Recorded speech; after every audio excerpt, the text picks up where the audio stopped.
नमस्कार, मैं अंजना और आप देख रहे हैं दिव्य भारत बीएसएम न्यूज। आइए एक नजर डालते हैं आज की बड़ी खबर पर। छत्रपति शिवाजी महाराज जयंती पर पालघर में भव्य पदयात्रा, जिला प्रशासन, विद्यार्थियों और नागरिकों की ऐतिहासिक सहभागिता। हिंदवी स्वराज के संस्थापक और अदम्य साहस, राष्ट्रीय अभिमान तथा सुशासन के प्रतीक छत्रपति शिवाजी महाराज की जयंती के अवसर पर पालघर शहर में भव्य पदयात्रा का आयोजन किया गया। यह पदयात्रा 5 बत्ती चौक से तहसील कार्यालय तक निकाली गई, जिसमें जिला प्रशासन, विभिन्न विभागों के अधिकारी, कर्मचारी, विद्यार्थी तथा बड़ी संख्या में नागरिकों ने उत्साहपूर्वक सहभागिता की। राष्ट्र प्रेम, सामाजिक एकता और ऐतिहासिक गौरव का संदेश देने वाली यह पदयात्रा शहर के सार्वजनिक जीवन में एक यादगार आयोजन सिद्ध हुई। सुबह ठीक 7 बजे पदयात्रा का शुभारंभ जिला कलेक्टर डॉक्टर इंदू रानी जाखिड़ के नेतृत्व में किया गया। इस अवसर पर जिला परिषद के मुख्य कार्यकारी अधिकारी मनोज रांडे, पुलिस अधीक्षक यतीश देशमुख, निवासी उप जिलाधिकारी सुभाष भागड़े, तहसीलदार रमेश शेंडगे, जिला क्रीड़ा अधिकारी सुहास वहनमाने सहित अनेक वरिष्ठ अधिकारी, कर्मचारी और जनप्रतिनिधि उपस्थित रहे। सभी ने शिवाजी महाराज के चित्र पर पुष्पांजलि अर्पित कर उन्हें नमन किया और उनके आदर्शों पर चलने का संकल्प लिया। पदयात्रा के दौरान जय भवानी जय शिवाजी के गगनभेदी नारों से पूरा क्षेत्र गूंज उठा। शहर का वातावरण देशभक्ति की भावना से ओतप्रोत हो गया। पारंपरिक वेशभूषा में सुसज्जित सांस्कृतिक दल ढोल ताशों के गूंज के साथ आगे बढ़ रहे थे। लेझीम, झांझ, पथक और पारंपरिक नृत्य प्रस्तुतियों ने पदयात्रा को सांस्कृतिक रंग प्रदान किया। इस अवसर पर एनसीसी, एनएसएस, स्काउट गाइड तथा माय भारत स्वयं सेवक संगठनों के छात्र छात्राओं ने अनुशासित ढंग से भाग लिया।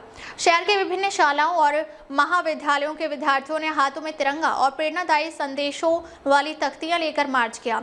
युवाओं का जोश और अनुशासन इस आयोजन के विशेष आकर्षण रहा। जिला कलेक्टर डॉक्टर इंदू रानी जाखिड़ ने अपने संबोधन में कहा कि छत्रपति शिवाजी महाराज का जीवन केवल इतिहास का गौरवशाली अध्याय नहीं, बल्कि वर्तमान और भविष्य के लिए प्रेरणा स्रोत है। उन्होंने कहा कि महाराज ने सुशासन, न्याय, सामाजिक समरसता और राष्ट्र सेवा के उच्च आदर्श स्थापित किए। आज प्रशासन और समाज के प्रत्येक वर्ग को उनके आदर्शों को आत्मसात करते हुए कार्य करना चाहिए। उन्होंने आगे कहा कि शिवाजी महाराज की कार्यशैली में पारदर्शिता, दूरदर्शिता और जनहित सर्वोपरि था। हमें भी अपने कर्तव्यों का निर्वहन करते समय जनहित को केंद्र में रखना चाहिए। इस प्रकार के आयोजन समाज में सकारात्मक ऊर्जा का संचार करते हैं और युवा पीढ़ी को अपने इतिहास से जोड़ते हैं। पुलिस अधीक्षक यतीश देशमुख ने सुरक्षा व्यवस्था की सराहना करते हुए बताया कि पदयात्रा के मार्ग पर व्यापक बंदोबस्त किया गया था।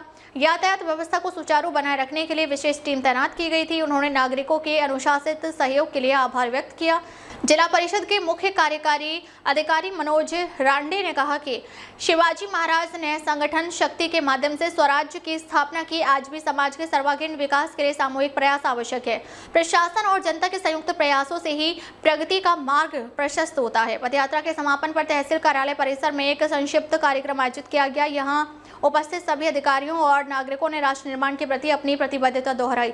इस अवसर पर जिला क्रीड़ा अधिकारी कार्यालय की ओर से जानकारी दी गई कि पदयात्रा में भाग लेने वाले सभी प्रतिभागियों को ऑनलाइन प्रशस्ति पत्र प्रदान किए जाएंगे। इस घोषणा से युवाओं में विशेष उत्साह देखने को मिला। आयोजन की एक विशेषता यह रही कि पारंपरिक, ऐतिहासिक स्मृति और आधुनिक तकनीक का सुंदर समन्वय देखने को मिला। जहां एक और ऐतिहासिक परंपराओं का स्मरण किया गया, वहीं दूसरी ओर डिजिटल माध्यम से प्रमाण पत्र वितरण की पहल की गई। इससे युवा वर्ग को तकनीकी रूप से भी प्रोत्साहन मिला। पूरे मार्ग में नागरिकों ने घरों और दुकानों के बाहर खड़े होकर पदयात्रा का स्वागत किया। कई स्थानों पर पुष्प वर्षा कर प्रतिभागियों का अभिनंदन किया गया। इससे आयोजन का उत्साह और भी बढ़ गया। यह पदयात्रा केवल एक औपचारिक कार्यक्रम नहीं रही, बल्कि समाज में एकता, अनुशासन और राष्ट्रभक्ति का सशक्त संदेश देने वाला आयोजन सिद्ध हुआ। विद्यार्थियों और युवाओं के लिए यह अपने इतिहास को समझने और महान व्यक्तियों से प्रेरणा लेने का अवसर था। अंत में सभी उपस्थित लोगों ने एक स्वर में जय भवानी जय शिवाजी का उद्घोष करते हुए कार्यक्रम का समापन किया। इस भव्य पदयात्रा ने पालघर के नागरिकों को अपने गौरवशाली इतिहास की याद दिलाई और भविष्य के निर्माण के लिए प्रेरित किया। निश्चित रूप से यह आयोजन पालघर जिले के सामाजिक और सांस्कृतिक जीवन में एक ऐतिहासिक अध्याय के रूप में याद रखा जाएगा। अब तक के लिए बस इतना ही। फिर मिलते हैं एक ऐसी ही बड़ी खबर के साथ। तब तक के लिए नमस्कार और देखते रहिए दिव्य भारत बीएसएम न्यूज।